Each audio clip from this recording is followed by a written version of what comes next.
बिस्मिल्लाहिर्रहमानिर्रहीम अस्सलाम वालेकुम।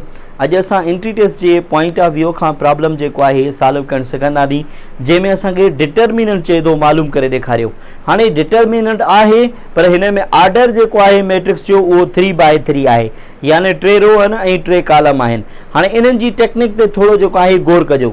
जॾहिं असांखे चए तो डिटर्मिनेंट लहो, ठीक है, वो मैट्रिक्स जो है वो 3/3 हुजे, वो डायगोनल मैट्रिक्स हुजे, छा हुजे, डायगोनल मैट्रिक्स हुजे, तो असां उन जी डिटर्मिनेंट कीअं लहंदासीं, याद करे छॾियो। जेके असांजा मेन डायगोनल एलिमेंट्स आहिनि न, इन्हनि खे पाण में ज़र्ब कंदासीं। जॾहिं छा हुजे, डायगोनल मैट्रिक्स हुजे। डायगोनल जो मक़सदु छा आहे, जॾहिं मेन डायगोनल तव्हांजा नॉन ज़ीरो हुजनि, बाक़ी ॿिए तव्हांजा ज़ीरो हुजनि, त असां अहिड़े क़िस्म जे मैट्रिक्स खे छा चवंदा आहियूं, डायगोनल मैट्रिक्स आहे। अहिड़ो स्क्वायर मैट्रिक्स जंहिंजा मेन डायगोनल एलिमेंट्स ज़ीरो खां सवाइ हुजनि, माना ज़ीरो न हुजनि, ॿियो जेको बि एलिमेंट आहे उहो थी सघे थो पर ज़ीरो न हुजे, ठीकु आहे।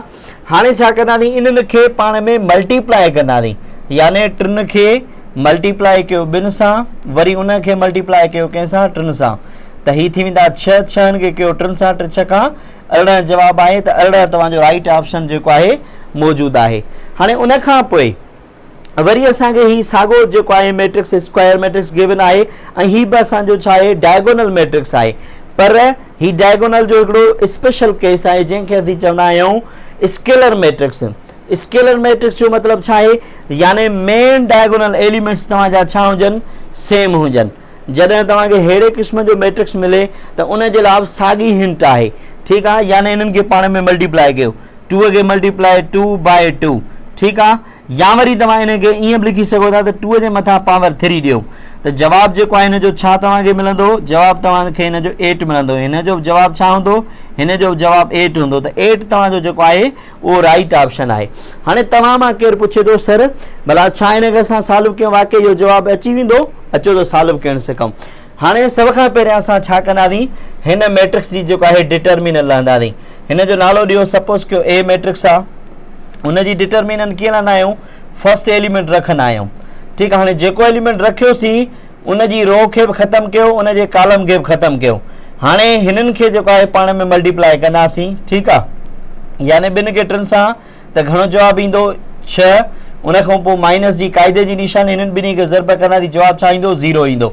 उन खां पोइ वरी असां जॾहिं सेकेंड एलिमेंट ते हलंदा आहियूं त क़ाइदे जी हिते माइनस निशानी ईंदी, हिते ॿुड़ी कंदासीं, ठीकु आहे, ॿुड़ी रखंदासीं सेम। उन खां पोइ हाणे हीअ असांजो कॉलम बि वियो, हीअ असांजी रो बि वई, ठीकु आहे। हीअ कॉलम ही रो वियो, बाक़ी हिन खे कंदासीं हिन सां ज़र्ब, 0 खे 3 सां ज़र्ब कंदासीं, जवाबु छा ईंदो, 0, माइनस क़ाइदे जी 0 खे 0 सां ज़र्ब, 0 जवाबु आहे। अहिड़े नमूने वरी हिते माइनस निशानी आई आहे त हिते प्लस रखंदासीं, हिते 0।